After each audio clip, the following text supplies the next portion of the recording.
Hello and welcome to tonight's Conversations About Autism, First Steps After an Autism Diagnosis. We'll begin promptly at 7 p.m.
Hello and welcome to Conversations About Autism. Tonight is First Steps After an Autism Diagnosis. We'll begin at 7 p.m.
Good evening, and thanks for tuning in to Conversations About Autism. Tonight, we're going to be talking about the first steps after an autism diagnosis. And if you missed it last month, our conversation about autism focused on what is autism. Hopefully, you tuned in for that conversation. But if you missed it, you can always go back on our YouTube channel and find that conversation. It was a really great one. But tonight we have a fantastic conversation lined up for you guys with three amazing experts to share their knowledge and information with you. I do want to point out, I believe we have enabled this time the comments option if you're watching either through YouTube or through Facebook. And so we encourage you to send us some questions our way, and we will do our best towards the end to answer those questions. But now I'd like to go ahead and move on and introduce our guests. For tonight, I have three amazing colleagues as well as friends. I think I call all of them friends, definitely, that I'm going to introduce. So I'll call their names and I'll have them introduce themselves to you. And I think we're going to start with Miss Shayla Collins. Thank you, Jen. Hello, everyone. I am Shayla Collins. I am first and foremost a parent to two young boys with disabilities.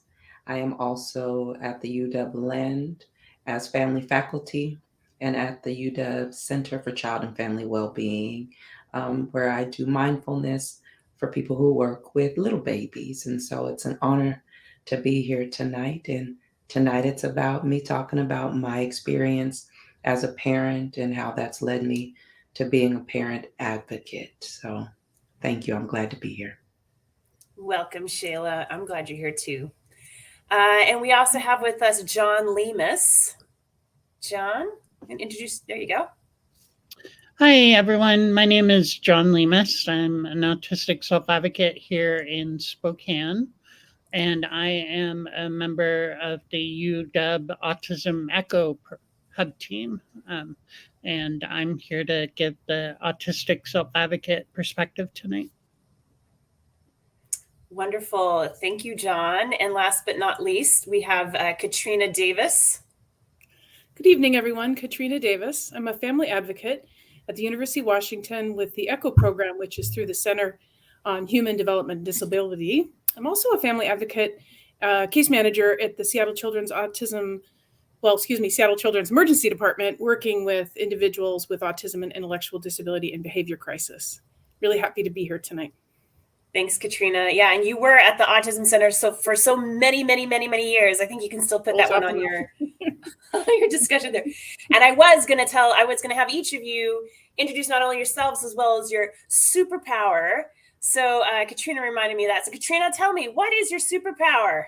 Hey, you made me think about it. So I have to say that, you always go to invisibility or, flying and all that. But then I was like, man, wouldn't it be great if you could have the power to make people not be mean and maybe be compassionate or feel what others are feeling, so that the power of empathy. So I really think that would change hearts and minds in a lot of different areas. If people could truly, if I just sprinkle a little nice dust on them, then they would be like, they would focus, they would feel what the target is feeling, and be in their shoes. So wow, Katrina, that's amazing. I was definitely leaning towards invisible and flying. So you threw me under there. That was wonderful. So Shayla, have you got a superpower? Shoot, I was right there with invisible with you. So if there's anything that I could possess as a superpower, I would wish or hope or pray or grant, however it works, that everybody would learn to love themselves first, genuinely. But I like invisible too. That is great. John, how about you? You got one you want to share? This one threw me off. So I guess I would share that it's really my superpower. It doesn't really mesh well, but I guess my superpower is knowing how to advocate and work multiple legislative processes to make good things happen for people with disabilities and their families. Yeah. I think that needs to be the next action figure. That's the John Lemus advocate, make it all happen, because you do make it happen. And we're going to learn more about that definitely in a little bit. So my first question, I'm going to start with you, Miss Shayla, and we're each going to each of you will have a chance to kind of answer this question. But it's, if you can remember when your child was diagnosed with autism, and what was the most helpful thing that you did, and maybe what was not as helpful? All right, I'll reverse it so that we start with the less helpful and then go to what was helpful. So I'll take a few steps back. When we were first referred to get the diagnosis, it was because my son had a speech delay. I didn't know anything about that, because if you know anything about my family, all anybody does is talk. Even my son's older brother who had a trach, all he did was talk. So I remember beginning the process to get the evaluations and the assessments and not having a full understanding of why we were doing what we're doing and the how to get there. So I felt that many of the questions that I was being posed and the questionnaires that I was being given, those questions to me felt very accusatory. It felt very much like I was being asked what I'm not doing. I won't take it so far as to say being blamed, but I could see how a person could feel that that was the only direction. And so what I had wished had happened was that I was told that these are questions that we're using to assess the needs of your child and how we can get there. And so that would have been helpful. So if you fast forward a bit to the actual day that we got the diagnosis, we had been to the see the clinician 3 times. So this was the final time to really go over the potential diagnosis, the paperwork. And I remember speaking with the clinician, telling her, I don't have a full understanding of what is going on because I never had been in the IDD world. But I had worked in the operating room, so I kind of knew a little bit of the steps and the paths that it takes to get to finally making something happen, like if it was a surgery, things like that. So what I remember her clearly explaining to me was is that some parents come in here fully ready for a diagnosis and ready to receive that. And then there are parents who come in here who do not want it. They went through the process, but they don't want it. And so with that information, kind of just processing where I was at and knowing that whether we got a diagnosis or not, I just wanted what we all felt, me most importantly as mommy, I'm just throwing that out there, was most important for my baby, what was most beneficial and supportive. And so again, when she explained to me that there are some areas where it is very clear he hits the mark for what would be diagnosed as autism, and there's some other areas that, we're a little iffy on, I immediately stopped her and asked her, I said, but for services, as he gets older, if we don't get this diagnosis, we will then not be able to get him the scaffolding and the support that he needs as we matriculate over time, because it was clear that this wasn't something that we were gonna wake up tomorrow and be over. And when she said, yes, that is correct, a diagnosis will access services over time, I told her, you could write autism down, you could write apples, oranges, whatever you'd like down. I'm here to get whatever I can get that will best scaffold and support and improve or whatever the quality of life for my son and our family. And so I appreciated how direct she was with me, because that's how I try to be. And that's what resonates the most with me. So quite a bit of quite a bit of time lacking clarity in the questions and more accusatory to straight, here's what it is and here's how it can be used. I will forever be grateful for that. Thank you. Shayla, I bet there are many families watching tonight who, or later on when they watch this, who are what your story is gonna resonate with them. They probably felt very similar things, feeling a little accused when they're asked those, is your kid making eye contact? It's like, how to take some of those kinds of questions. So that's good. Thank you for sharing that story. I'm wondering, was there something that you felt like you did that right after there that kind of helped you as a parent, kind of moving through that after getting that diagnosis? Therapy, mindfulness, trying to find a way, because Noah's brother was only 14 months older than him, and he was trached at 22 days with a G tube, and we had went through numerous surgeries with him, and I have Crohn's. So at the point of diagnosis, I can tell you that was probably one of the darkest times of my life, and one of the times I felt the most hopeless, being honest, because of the amount of navigation that had to be done to not even feel like we're reaching baseline, we're treading water.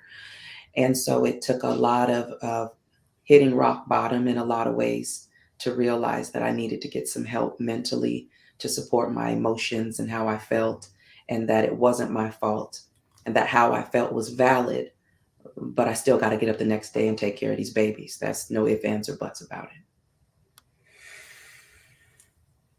Thank you, Shayla. That's, again, I think some really helpful, powerful words to help other families who are going through a similar thing. I know you have some photos of your kiddos. Is now a good time, or should we save that for later? Yeah, it's a good time. We'll go through it very quickly. Because they're so cute. Oh, thank you. This is when they were young and I was young at one point, I believe. It was so long ago. And these are photos from that were taken by the ARC of King County when we were in one of their brochures, and that was a very beautiful experience. And they loved it. They hammed it up. And this is the picture I want to speak to the most, because we talk often about the difficult times. And in anything that I do, whether it's mindfulness or working through, the navigation of disabilities, I always share that there has to be an element of humor in there. And I'm not saying that that was always a value. I'm able to tell you about that now. And so my son in the blue and orange striped shirt is Israel, and he is trait. And Noah used to say he wanted a trait too, because he felt like he wanted to look like his brother. So he felt that he was in a deficit or missing something because he didn't have a trait. So we cut one of them up. So it was, of course, not an actual, occlusion. And he was the happiest kid that day. So we took a picture of it so that we can talk to them about that when they're bigger, when one had a trach and the other wanted one too. And this is closer to today. I'm sorry, I'm not being the best mom. My phone is full of pictures of nails and braids. I should take pictures of my children. So Israel on the right with the big hair is now decannulated. He no longer has the trach and has been signed off by his doctors at Seattle Children's to be able to swim now. So we have had a remarkable, remarkable year. And Noah is still very much thriving and getting the supports that he needs. And they will be doing swimming lessons together as soon as we get them on the schedule, and to make sure we understand the depths of how monumental this is Israel's only had his head underwater, completely underwater with his ears wet one time in his whole life. And that is when one day I got tired of him asking me why he couldn't put his head underwater. And so I slapped some tape over his hole and told him to go for it. Now, I'm not ever recommending anybody else do what I did, but it was a little boy who wanted to know why he couldn't be like his brother. And that was the first time and the last time he's ever had his head underwater. And so when he goes swimming, this will be a completely new experience for our entire family, and we are forever grateful. Shayla, thanks for sharing all of that and all that information about your family and your stories, because it's very powerful. Thank you for being on the journey with me. Oh yeah. Well, I think we're going to shift over to John Lemus here. John, so my question to you is very similar but different. So just wondering if you can remember when you were diagnosed with autism, and what was the most helpful thing that you did, and maybe things that weren't as helpful. So I received a diagnosis when I was in my teens. And I don't know that it was very helpful for me at the time.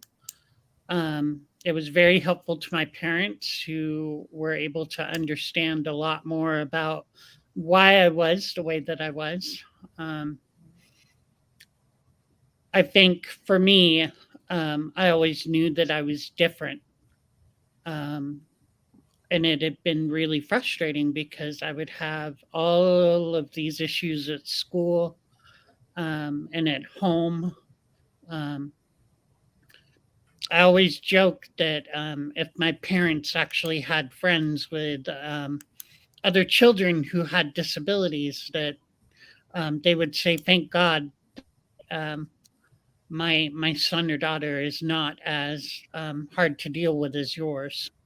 Um, it was very difficult for me as a kid. And even getting that diagnosis, it didn't come with a lot of support. I was still in school, was stuck in self contained classes, which is not where I needed to be.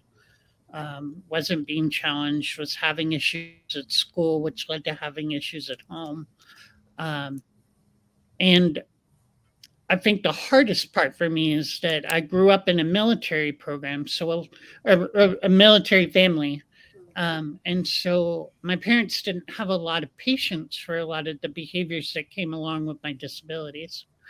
Um, so having to deal with the trauma of that was just really bad on top of everything else that I was dealing with. Um, I really wish that something like ABA had been readily available to my family. I think it would have helped me a lot, and it would have helped my parents develop some better coping skills, and would have left me with less baggage as an adult. Um, so I think, but definitely that diagnosis helped me understand, and my family understand why things were the way they were. And then we were able to kind of work hard to address those things. Well, John, I've known you for a few years now, and I'll say your story, it's always such a powerful one to me to think about the impact. I mean, because being diagnosed is a little later in years, and how that really impacted you. And in some ways, you're having that identity has really driven you now for a lot of what you do. Yeah. Yeah. I know we've got some photos of you as well. We're doing photos. Yes. Tell us about this photo, John. So I am adopted. And back in the day, this is how the adoption agencies in England advertised children for adoption. So there was a bio. And so I was adopted at age 3. And my dad was stationed at a base in England. When that closed, we moved over to Spokane, and he worked at Fairchild through his retirement. And so that's kind of a little bit of background on that photo. This is a photo of me speaking at a city council meeting, heavily involved in state, local, and federal government. This is a picture of me speaking at a rally in Olympia on Employment for All Advocacy Day. For my day job, I work for an organization called At Work. I'm the advocacy coordinator for them, and we work hard to help people find jobs. This picture is a snippet from a Source America video. Source America is the head nonprofit agency for the Federal Ability One program. And so at that time, I was working for a nonprofit named Skillskin here in Spokane, and won the Tom Miller Award for Advocacy. So that was a really cool moment, just kind of a culmination of a lot of work over that period of time. And I got to share that moment with my parents. My dad flew out with my stepmom to Florida, and I remember when I was graduating from high school, and my dad was on the board of the local ARC, and he went to their advocacy director, who later became my first boss, and he said, "The only future I see for my son is jail." And so it was nice for my dad to be able to be there to see all of the work and efforts that I put in, and be able to make him proud. And I think that that's a lot of what's driven me, is being told I can't do things and wanting to bust that stereotype for people on the spectrum, so that they know that they can do things and they can be successful. They may have to stand up against a lot of ableism in the process, from friends, family, and other people, but they can do the things that they want to do. John, you're so good at speaking and sharing your story in a way others, I think, can really relate to. And I'm sure there are families watching today or watching this video later on who are really gonna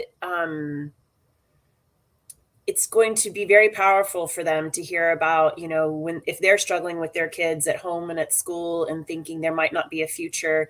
You are a wonderful example of, you know, someone who's really used the strengths that you have and have had a huge impact on your community, on your state, and even I think you're headed places, John. And I'm so glad that I've gotten to know you and to learn so much about you. So thanks for sharing your story. And we have also with us Katrina Davis. Katrina, I've got the same question for you here. So it is what you can remember about when your child was diagnosed with autism, and what things were helpful and maybe some things you did that weren't as helpful. Sure. Yes, I do remember that time very well. It's a tender, bittersweet memory. Arthur's older. My son Arthur's older, so it's a long time ago. I'll explain a little bit about that, but first let me tell you a little bit about Arthur. He is a young man. He's 22. He has limited verbal ability, some intellectual disability. He requires a high level of support around aspects of daily living, including adaptive skills and social communication, accessing his community. And like a lot of individuals that are autistic, he can experience significant challenging behaviors due to some dysregulations and manifestation of the complications that accompany an autism diagnosis. And this young man is going to require lifelong intensive supports. And he's absolutely amazing. He's kind, creative, great sense of humor. He loves Google Maps and real estate market. You'll find him on Redfin any given time. He's obsessed with the housing market. I can't even explain it. It's beautiful. I know his mind is going a million miles an hour as he looks at different prices and, you know, how many rooms and bathrooms and stuff. Remarkable memory. He's obsessed with the predictable mathematical beauty of calendars. He's obsessed with calendars. And this young man is really loved by so many people. And I delight in how much he loves his sister. He loves his sister quite a bit. So he's 22, like I said, and I'm his full legal guardian. And as his parent and guardian and co-advocate, I really want to honor and respect his privacy.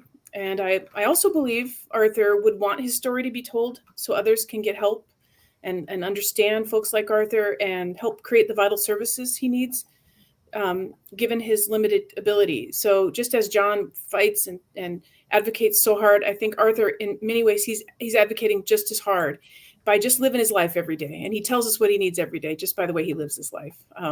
So I get to be the arbiter of that. And I take it very seriously. And I know a lot of parents do. So I got his permission in a way that I think he could understand. So I'm going to share it with you. It's just a 40-second video to let you know that we did our best to make sure Arthur's okay with me talking about him here and there. So you can roll that quick little short video. That ice cream looks so good. Can I have one little bite? One bite? Thank you. Thanks, Arthur. Can I have all your ice cream? Yes or no? No? Okay. Arthur, sometimes at my job, I talk about you. I talk about the good times and the bad times. Is that okay if I talk about you? Yes or no? Yes. It's okay if I talk about you? Yes or no? Yes. Okay. Do you have an ice cream headache? No. Okay. Okay. So that's my guy. And I'm trusting and I'm going to continue to ask. And if he says no, then I'll honor that. So thank you, Arthur. For those individuals who do not have the ability to share their story and their lived experience, we turn to parents, co-advocates, caregivers, loved ones, and self-advocates who can speak on behalf of that child's lived experience. Sometimes the stories are difficult to hear, especially when it involves the reality of challenging behaviors and other difficult things. And it's a difficult time in someone's life. And we want to be tender about how we talk about it. But a lot of us parents believe that remaining silent about some of these hard times is really not benefiting our kids anymore. That we're not able to know what their true reality is. And realities raise awareness and encourage funding. That translates into services for this particular population of autistic folks. So I just wanted to put that out there because it's part of my story. I do remember when he was diagnosed quite well. I'll show a few photos just like everyone else so you can get a flavor of Arthur. And you can just go through them. I won't say much. There's, that's shortly before he got diagnosed. That's his sister. He never smiled in photos, so she helped him out. They're getting a little older here. Yep. He loved to go to the grocery store, and I just let him do that all day long. Who cares? It didn't hurt anybody. Yep. nice little place to hang out. He's his own unique man, and he's a creative spirit, and he loves himself quite a bit, and he loves to be alone and in his own mind. And that's him now. Thank you. Yeah. So he was diagnosed at 22 months. His features were pretty pronounced, all the red flags. We were given the diagnosis at 22 months on a Friday at 4:00 on a little yellow sticky that said autism, moderate to severe. That's it. No packet, no recommendations, no plan, no caseworker. It was 2001, and the rate of autism was 1 in 10,000. They're just like autism. Anytime now, there's no way to prognose someone's what they're going to be like when they get older, typically developing or not. But with autism, parents are like, what's he going to be like? What do I focus on? What do we do? How do I bring out his potential? So I was left with sort of, will he be severely impacted, or will he be sort of a young man with Asperger's who might go to college and might have a relationship? It was just so hard not knowing. And that was a very difficult time as a parent. A lot of complex emotions. I Googled autism, and I wished I hadn't. There's a lot of wacko cures and voodoo science and everything to make you feel guilty. The resource navigation was overwhelming. It was a full-time job, and I already had a full-time job, and it was a financial hit. What I really remember about that time, and I don't see it as much now, and I'm glad, is, it's still here, but their ABA was not covered by insurance. So it was prescribed, but it wasn't paid for. That seemed so weird to me, that this data-driven, scientifically validated therapy was not covered by insurance. It is now after Advocate's work, but it was hard to find that. It was hard to get speech therapists that knew autism, or OT, or all those other services that we turn to. Excuse me. Sorry. The Birth to 3 program was, we got in Birth to 3. We did the developmental preschool and dove right into the individual education plans. So kind of moved along over the years, and just a lot of work and love and attention to what Arthur needed to reach his potential. So all along, there was this huge realization, and especially at the beginning, that your child and your family, you're on a different path than what you thought. That's okay. We get turns in life. We get curveballs. There's something about not knowing their future, or just having that all swept away really quickly, and to not know what their life's going to be like, even have a hint of it, because you can't prognose. It made things like, will he have friends? Will he read a book? Will he get married? Will he go to college? Will he, you be married? These are all things, and it's okay if he didn't. I don't expect my kid's going to be whoever he is, but it was weird to let go of that construct and to shift gears. And so you shift and you adjust, and it's your beloved child, and you'll do anything for him. But most important, it's his brain, it's his essence. So even back then, when people use the word cure a lot more, my family never wanted to cure his autism. We did not want to change him in that way, but we didn't want him to suffer. And so, and sometimes he does suffer a lot because of how he's wired. And that's the hard part for a parent, plain and simple. There's a difference between grieving your son's pain and grieving who he is. I love who he is. I just get sad when he struggles. So deep into therapies and interventions and supports, we helped him reach his potential. Really, the goal all the time is that independence. He'll be on earth long after I'm gone and his family's gone. And it's really frightening to imagine a stranger cutting his toenails when he's 50. He might require that level of help, because he does now. And he can't use the words to communicate what he needs. So I really want this young man to rely less on others and to advocate for his needs. So we focus on that now as he's a young man. So during those early years, I found a lot of hope and grace and humor that wouldn't exist if Arthur wasn't in our life. I met people who I cannot imagine living without because of Arthur. I learned that I can't change the outcomes in the world for him, but I can cope with what's in front of me most of the time. And I can love and enjoy him for who he is. And he's pretty spectacular, as you saw in the photos. So what helped at that time? A lot of my people, when they just listened and witnessed rather than advice or trying to jump in with, it's going to be okay, just listen and witness. That really helped me. Let parents grieve. We got to move through it. We can't stuff it away. And grieving, again, doesn't mean we're denying who they are or don't like them. We love them very much, but grief is a natural response to big change. Get to know the person with autism, move toward that family, celebrate that person with autism. Let's bring up autism pride as much as we can. And what really didn't help, sorry, Mom, but the platitudes. God chose you for this. Mom, come on. Sorry, Mom. But it was all out of love, right? And it also implies like, I don't know, it's a bad thing. Like, you know what? It is what it is. And people mean well with these platitudes. And so I moved to a place of grace. It's all out of kindness and love that they say these things. So I would just sort of, I kind of work. But in those early days, platitudes were hard. Any unwanted advice was kind of awkward too. But again, always good to show grace because people just want to care. What was hard the most, what didn't help is how hard the services were to access. Services that you needed but couldn't get them. It's just unreal as from a parent's perspective. We don't do that with vaccines with penicillin or broken legs. I mean, it just seemed hard. And I still to this day, because I care so much about our autism and IDD population, I think one of the hardest things I see is what John mentioned, is just the advocating for rights that need to exist but don't now. So that's been a hard thing. Thank you. Oh, Katrina, thank you so much for sharing such a beautiful story about Arthur and your journey. And you, as a family advocate, have also then supported many families as they have gone through their journey as well, to hundreds and hundreds of families. I know you've done that. And I was thinking for this conversation, we might cover a few things like kind of the schools, like those first steps kind of in doing some of that. So I think we might touch on that just a little bit here. And then I want to go into some more of your advice, because I think that's a lot of what parents are really looking for right now.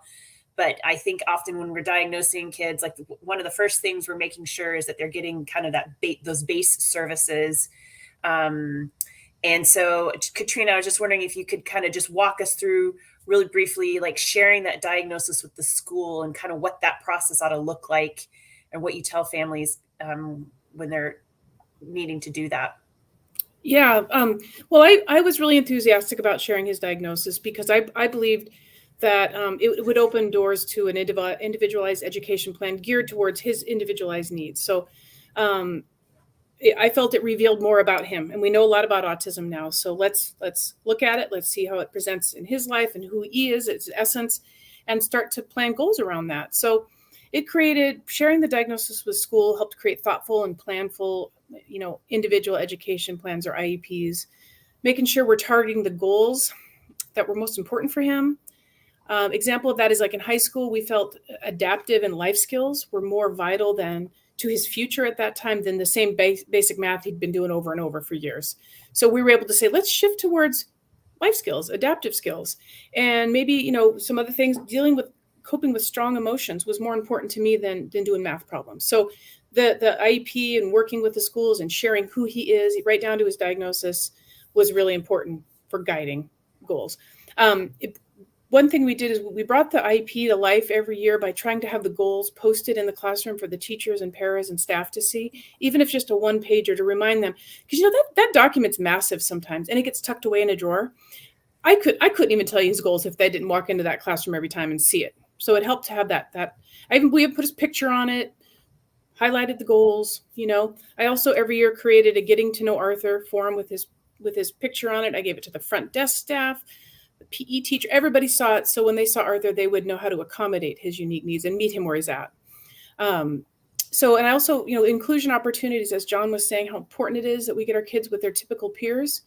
And I will say that there were times when that was done when it wasn't set up properly and there wasn't enough support. And actually that inclusion time could be really stressful for Arthur if the proper supports weren't in place. And it turned into a very hard day for everyone, especially Arthur, if inclusion wasn't done right. But we should definitely keep doing it. Bring someone to your IEP meeting who can support you and take notes and debrief with you, because you're concentrating and writing, and that helps. And the last thing I'll say is, being collaborative with school districts went further for me than battling or assuming the worst intentions of schools or teachers or the system. I know it can be hard, but I found being pleasantly persistent and collaborative went a long way. We know that our special ed teachers work very hard and they're difficult jobs. They're often without the supports they need. So working in collaboration with them, I think we got Arthur a little further in that process. Those were some great tips, Katrina. Starting off with, Arthur was really little when he was diagnosed. And so it kind of went early on that you were sharing and people were aware with it of him having autism. And I love some of the ideas that you gave there to help people remind them of his goals, and then also introduce him to everyone. And when you talked about inclusion, for those who don't know, that's when kids who require more intensive special education services are then now in some general education classes around their typical peers. And so that's often the goal of many school districts, but it can also be pretty stressful, like you said, for the individual, but it can also be a wonderful experience as well too, just getting those right supports in places. So thanks for sharing that, Katrina. And Shayla, I'm going to actually go to you next too, because I know you and I know some of what you've been through your journey. You've had quite the journey as well too. And so just thinking about what that IEP process was like with you, Okay. and tell us maybe some of those challenges you faced. Okay. The IEP journey for us in preschool was like Disneyland. Getting him in developmental preschool, everyone was very supportive, very accommodating. They really did everything they could to meet us where we were at. I felt listened to. And then he did developmental preschool for 2 years, and Disneyland was over. Welcome to the big times. Welcome to entering the public school system at kindergarten. And this isn't a strike on every single human being I've encountered with in the schools or even directly their teachers. But I will tell you that he didn't last in kindergarten long. And when I'm recognizing that we're not even getting at the education piece in school because we can't even get to safety, we withdrew from public schools for quite some time. We tried to re-enter schools through a charter school. There was violence there that I was not going to allow them to experience. And so we withdrew them from that program, and that program is now defunct. And when I enrolled them in public schools recently, it took about 7 months for them to complete the IEP, and then about another month and a half to be able to get him and his brother in school. And I will add COVID to the mix. I'm not going to act like I don't know the other circumstances, but I would say that our journey entering into the education system has been by far more difficult than our journey with him through the medical system and the developmental system. Not talking about his brother, but we've been through hell, and through that, I've learned that we will probably continue to go through hell. But you have to, like you said, Miss Katrina, try your best to be collaborative and engage. And I want to make sure I give the caveat to that your engagement and your advocacy can be perceived very differently depending on who you are, what you look like, and your credentialing. And don't be of the targeted group and also not be educated on paper, but be able to use their terminology. You'll have visitors at your door, and they may come more than once. And so, again, matriculating through this system has been very difficult. It has been very hurtful and traumatizing for us as a family. But I also know there aren't very many options to get him what he needs, to get him the quality of life, the socialization and experience if we don't. So you have to be very, very knowledgeable as a parent. Um, you have to be in it for the long game. You have to be willing to put it all out on the line. And sometimes there are going to be consequences for that. But if you can get with providers, clinicians, and educators who are able to put down their egos and all of those things, and to where the focus can always remain on what is best for this baby here, you can make headway, but you have to be ready to go into combat. And what that looks like for each of us is very different. And it has to be done in a way that is very strategic. You got to know what you're talking about. You got to be tenacious, and you have to accept that this is the reality of your life, whether you like it or not, for the long haul. Shayla, was there somebody along the way who provided maybe some good guidance? Like, so other families maybe who are struggling right now, was there one thing or one person or someone along the way who you felt like really kind of helped give you some guidance or some? Oh, yeah. You along the way when you meet so many difficulties, you are often blessed enough to meet people who you can call a part of your tribe. You know what I'm saying? Who got your back. That's why I still have my kids. That's why their quality of life is what it is. That's why they're thriving, because there were people who believed in them, most importantly, and believed in us as parents and a family. So all of the providers that I've had that I haven't fired, I believe have helped to give us some gems and some nuggets along the way, including the people on this call. We're not going to act like, we don't know each other on a deeper level where we haven't seen the tears, the frustrations, the Jen, you better help me because I'm about to eat. You know what I'm saying? Katrina's going down. John, help me get myself together. You know what I mean? Those conversations have to be had along the way. And I'm very grateful for the blessings of the many people through the LEND program, through Seattle Children's Autism Center, through Seattle Children's Hospital. And we all have our own feelings about them, but there are gems of people. There are blessings and what my mom calls angels on earth who have helped me get to where I am today, as well as my kids. And I'll never forget that. But you have to be willing to be open to that. You have to be willing to see that. And you have to be willing to a certain extent to collaborate in ways that you didn't think you would, but with your end goal and your main goal being at every stop, I'm gonna get this baby what he needs, no matter what you say or what you do. And it's that serious, and it takes a lot of resolve. It takes a lot of spiritual time, therapy, and but there have been more than I can name on this call. I'm very grateful. Wonderful. Thanks, Shayla. Looks like John dropped off for just a moment here. He's a busy man, very involved politically. So I think he may have had to, I was going to have him help us understand too, from a self-advocate perspective, what school kind of was like for him. But since maybe we'll be able to ask him that when he gets back. So in just kind of then moving on and thinking a little bit about advice. And I feel like you guys are, there's John is back. Good. I was thinking we lost him there for a moment because John, I was curious about kind of your thoughts about school and things that were helpful that the school did for you, and how maybe they could have supported you a little better if you had some thoughts about that.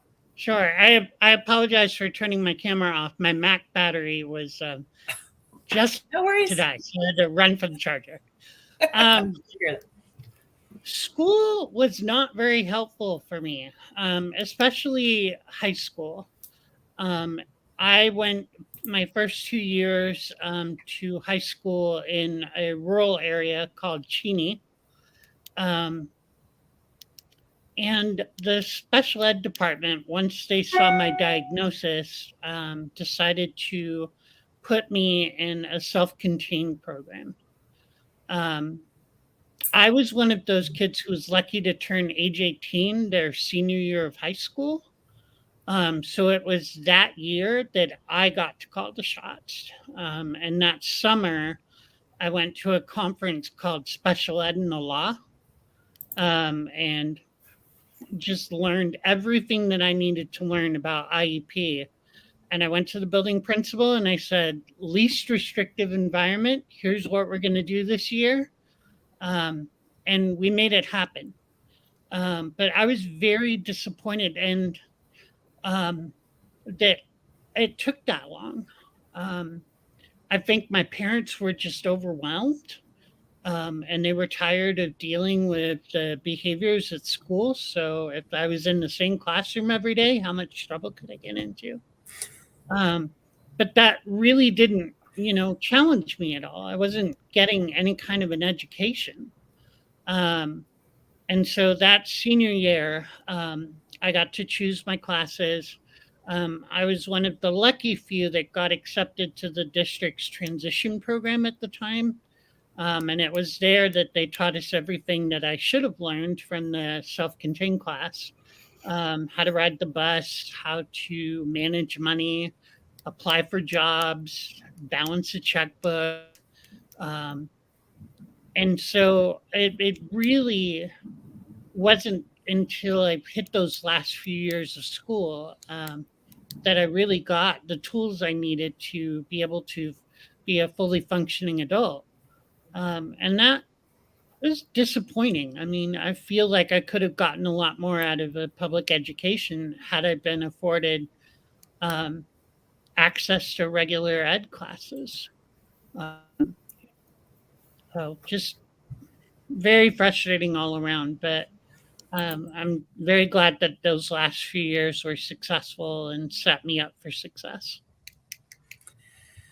That's amazing, John. I actually don't think I knew that when you were 18, you attended that class or that training and then turned around and took charge, which doesn't Yeah. surprise me about you knowing what I know now and how you're able to use that kind of information to get what you need legislatively. So it all fits for me now. But so you bring up something good. So just kind of wanted to pull that out for some families to understand that there are these programs called transition programs. So once an individual who does need those special educational supports, when they're done with their senior year, their last year in high school, they're still eligible for 3 more years, right? Was it a 3-year program, John? It can be, depending on when the student turns 21. Right. So it's to age 21, right? Yes. So it can be a 2 to 3 year program. Right. Yeah. So those can be really, it's a great time to kind of learn some of those skills that maybe weren't taught earlier on. So that's a great, thanks for bringing that up. I think that's helpful for families to know too, because sometimes when they're just starting out their school years, it's hard to know kind of where things are going to go.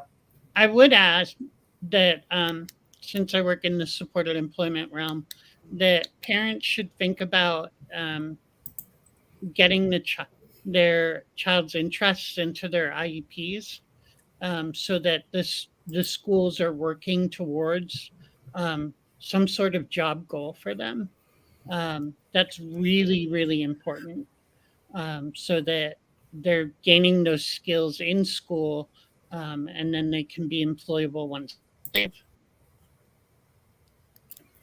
Excellent. Very well said. Again, John, playing towards those strengths. And I know both Katrina and Shayla, as well as you, John, have had some challenges sometimes with the school districts and getting the things you need and the resources you need and having to really advocate. I do support, though, continuing to try to utilize some of those services to the school district as they do have a certain depth of resources that are hard to find elsewhere.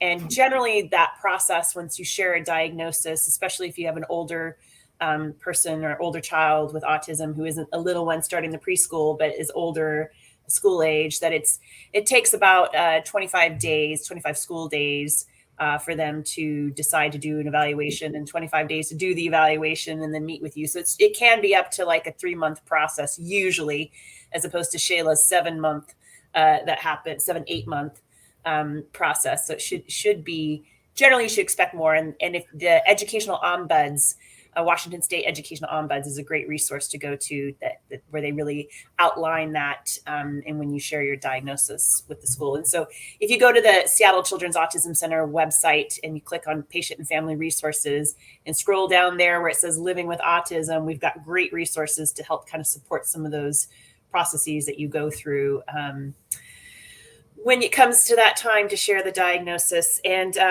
I'm also realizing we've got 10 minutes left in our time. I could sit and listen to you guys all day long. And I know we've got one question in the chat. Jennifer, can I say something before we end school talk? Oh, yes. I feel like I got a little fluffy on my talk. First of all, I need to acknowledge something Shayla said that's so important. Yes. Some of us have the privilege to be pleasantly persistent and be effective in different ways. So I want to thank you for calling that out. I used it. It worked. But you know, it's not fair. It's not a fair system. I also want to call out the fact that my son was not served for 3 years in a public school setting because they could not serve him. We had a nonprofit lawyer involved. He is now at a private school being paid by the public schools. But it took us 3 years to get there, and he was not in school during that time, 2.5 years. So some stuff goes down, and I didn't mean to make it sound so fluffy because it was really a tough time. Yeah, he's almost done with his schooling now, but yeah. Okay, just had to put that out there. Thank you, Shayla, for saying that. Yes, thanks, and thank you, Katrina, for stopping me and calling that out too, because that is certainly something that I've seen and heard and know exists on a regular basis. So Shayla did a wonderful presentation last year in December 2021 with a whole panelist who were definitely speaking about some of those challenges that families face. And so I'd encourage you guys to take a look at that one, specifically focusing on Black and African American families in this world of disabilities and additional challenges that they face. So so we've got just a few minutes here. I know there was one question that came through in the chat about getting a diagnosis. Katrina, was there something you wanted to answer to that parent before the individual who asked it is not in Washington. I think you're just going to have to go to your local services and systems. The ARC, they're in every state, ARC, have them guide you through that process to find someone who can do a diagnosis. So, yeah. Excellent. All right. And so I think we've got in our last 8 minutes or so that we have to share stories. I think your advice, the advice that you give is huge to families right now as they're listening. And so, John, I think I'm going to start with you. You get some of these minutes here. And I've got my questions that I had written down, but I'm also curious if you've got something in particular you would want to say as far as advice. But mainly thinking in my mind, it's kind of like, it's, advice you'd give to a parent whose child was just diagnosed with autism, and kind of what you would say to them.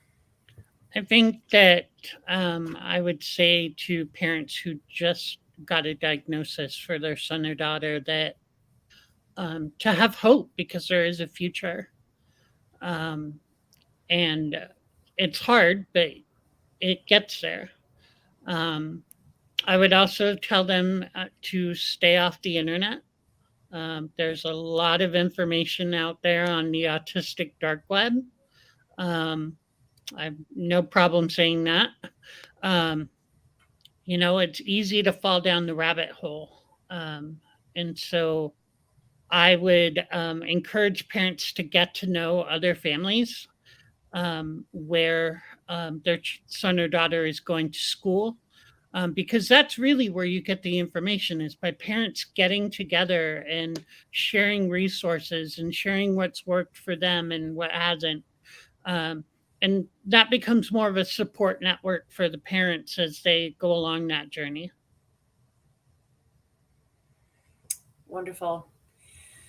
Thank you, John. And Shayla, I thought maybe I saw you raise your hand there, but maybe you might have just been saying, agreeing with John. All right. Well, then, Shayla, I will ask you, though, what advice that you would give a family who's just received the diagnosis of autism, and maybe talking to other family members. I don't know how that went for you, kind of sharing that diagnosis in their family. The first thing that I would say, looking back now, that I wish I would have understood was when you got the diagnosis, and I use the word baby, no matter if you're 0 to 110, the baby is the same baby it was before the diagnosis.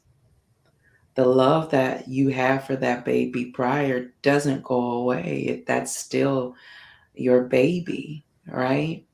And getting the diagnosis helps us understand certain aspects of our children, but also remember that they're still babies, right? Some of that what you're seeing is some of it. I'm not saying all are discrediting anyone. Some of it is they are 2 or 3, right? Things will change. They don't stay the same. Some of the personality or difficulties I saw in my son, I know he got it from his dad. He couldn't have gotten it from me. You hear me? Okay.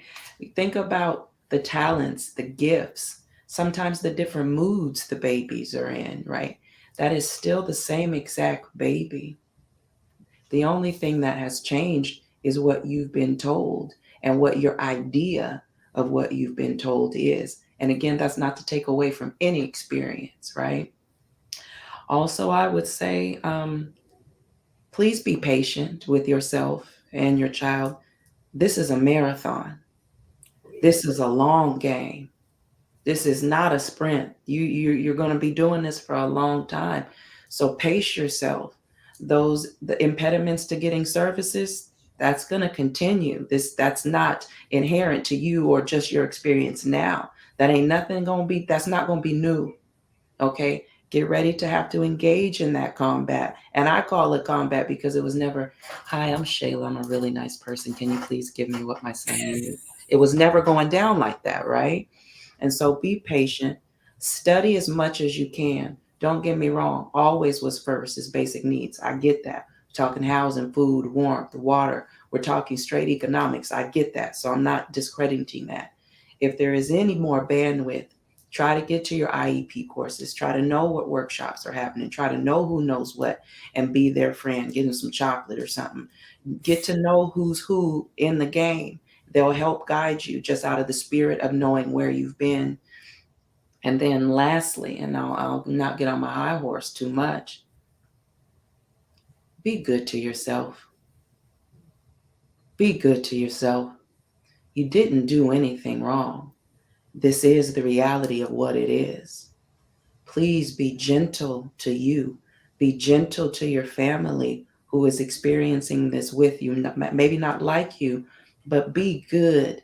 Show yourself some compassion and those around you, because you're going to be doing this a long time. Don't wear yourself out in the first part of it.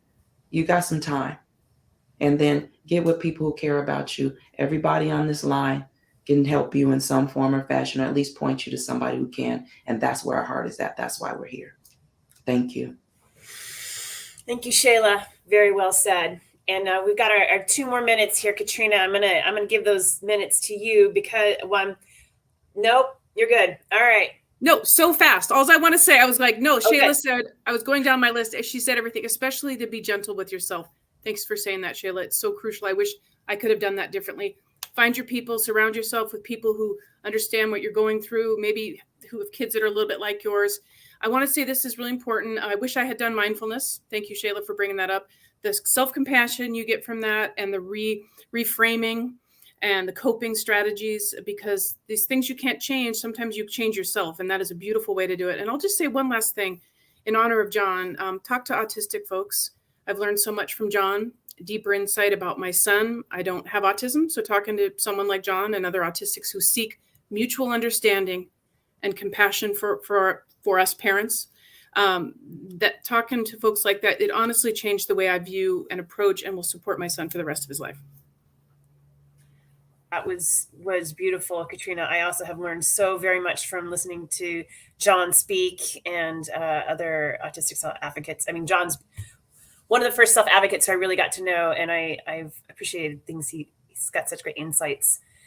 Yes. All right. So we're right at 8 o'clock. I do want to say there was one question about IEPs and where to get that information. And so the Washington State Educational Ombuds, OMBUDS, is a great one to go. Also, Washington Autism Advocacy, WAA, WAA is another great one. PAVE, PAVE is great. And Autism Speaks also does have an excellent information about IEPs. I know there's debates about sometimes some of those resources, but it's a really good one. Autism Speaks is a really good toolkit for IEPs.